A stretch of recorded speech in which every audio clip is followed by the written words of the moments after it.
पढ्न गइरहेको छु। यस कविताको शीर्षक रहेको छ म भाषा हुँ।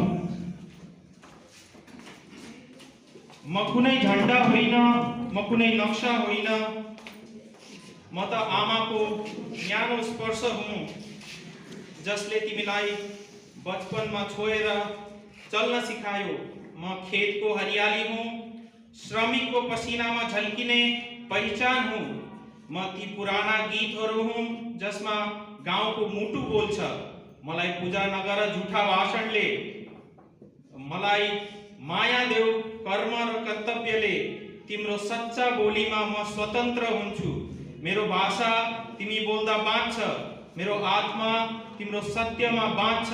म तिमी भित्रको मान्छे हुँ जो डराउँदैन न्यायको लागि बोल्न।